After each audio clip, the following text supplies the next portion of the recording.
What is going on, peeps? We are back with another episode. I've been kind of cranking these out. Hope you guys are enjoying them. I am thoroughly enjoying doing them. This episode, today, we are going to be tying the pink squirrel. Now, from what I hear in the... I'm not super familiar with fly fishing Wisconsin. Now, if any of you guys are experts, leave a comment down below. But what I'm hearing a lot of is this, what they're calling a driftless region. Now, from my gathering, it sounds like it is super awesome. And this is a super popular one in the driftless region of Wisconsin. Now, I have never even heard of this being from the UP. I've never even heard of this type of fly, but it's more of a attention getter. You know, it's big and bright and looks pretty cool. So we are going to start with a size 12 dry.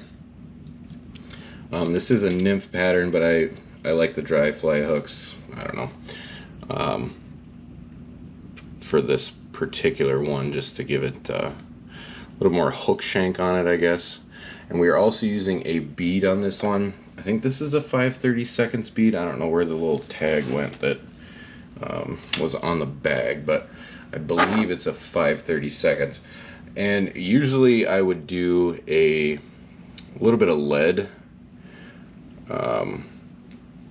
on this to weigh it down, but being that it's a size 12 with this bead head, this bead's decently heavy, so I'm not too concerned with the with it not being heavy enough. I'm pretty positive that this is gonna be heavy enough to get down to the depths I need it to. So I'm gonna start by building up a little bit of a ramp here to make sure I secure that bead in place, sort of, and then kind of wrapping it all the way back to just past the start of the bend, so about right there. And then we're going to add a little bit of flash. I'm using this like pink sparkly flash for the tail, and I usually do, I don't know, 4 or 5 little fibers there. So we're gonna tie these in, and then always a couple loose wraps initially. Make sure it's where it needs to be.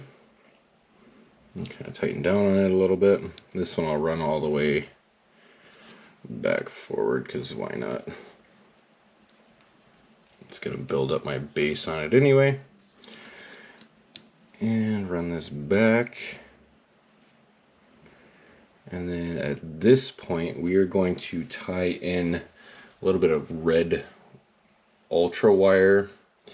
Not sure the size on this, but it's red ultra wire. So I'm going to take just a little section of this.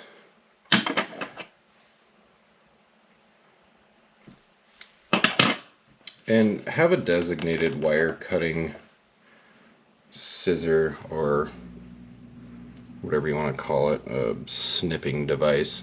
I've been using my my Umpqua one, and that's probably not ideal. I'm gonna end up dulling these scissors out, so I gotta go out and buy me a dedicated wire cutting utensil. So from here, we are going to grab some dubbing, and on this one I'm going to use the ginger. For the life of me, I can't find my other dubbing container, which you do it like in a brown, like tan, kind of grayish material. So I'm just going to use ginger on this one, just because that's the best I have at the moment. So we're going to pull some of this out.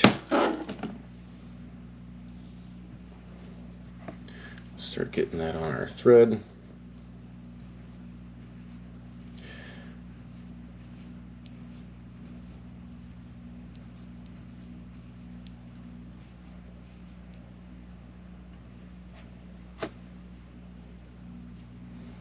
Then we're just gonna build up that taper.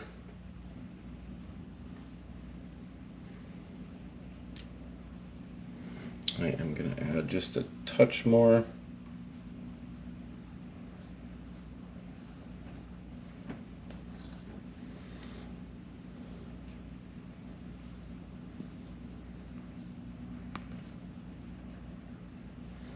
Just to build that up just a little bit more.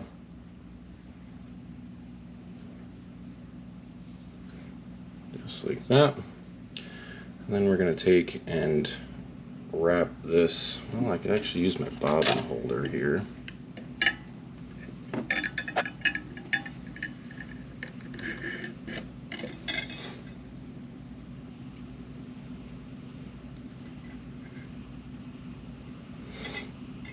And we're just going to wrap this up. This is also going to help secure that dubbing a little bit and give it like a ribbed kind of look. So we'll give that a couple wraps.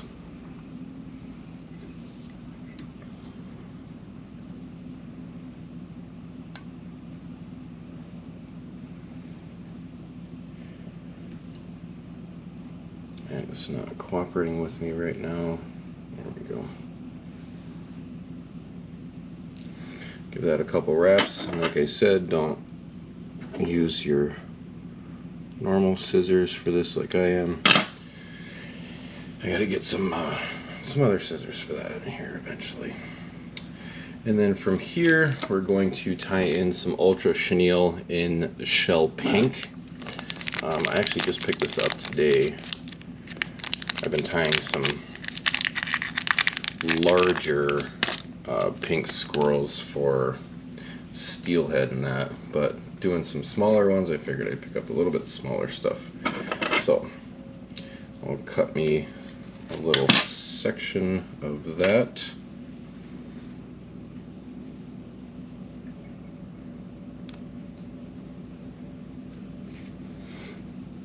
And then we'll tie this in.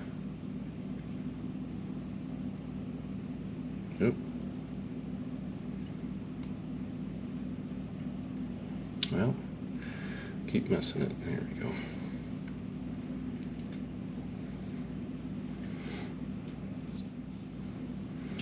And then give her some nice hefty wraps. I'm just going to trim this little top section off here quick. And give her some nice wraps.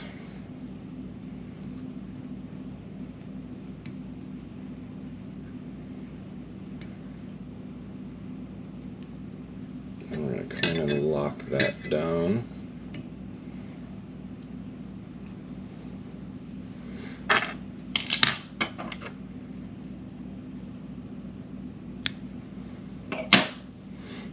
And then just a couple wraps, and if you pull it down into the fly, it'll kind of work its way down in that little section of the back of the bead. And then we'll just hit her with the old whip finish.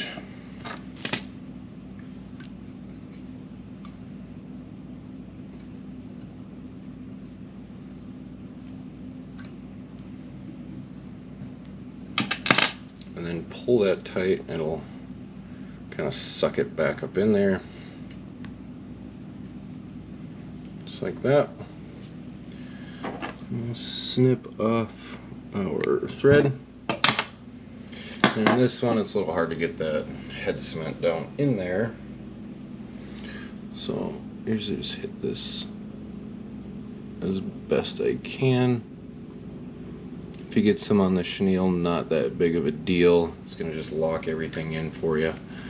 And that's it. That's the pink squirrel. Like I said, I've never used this one before. Sorry, my GoPro died there. I've never used this one before, but I've been told that it is a real good pattern to try in the driftless region in Wisconsin. So I've been tying a few of these here and there just to see how they work, and you'll be hopefully I'll have some videos here for you soon of me actually using these flies, so stay tuned. Excuse me. Definitely hit the hit that like button if you like this kind of stuff. Subscribe and comment down below if you know, if you have suggestions for me, if you have recommendations, you want to see me tie something, whatever the case may be, let me know down below. I'd certainly appreciate it.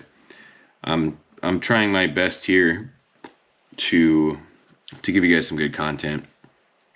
A little bit different than normal, right? The fishing, hunting stuff.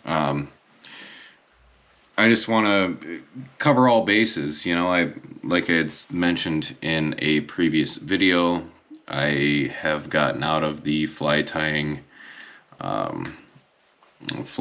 space, years back. I used to do it a lot, and I'm getting back into it, and I really do love it. So I appreciate you guys tuning in. If you have any questions, anything like that, definitely let me know. I'd certainly appreciate it.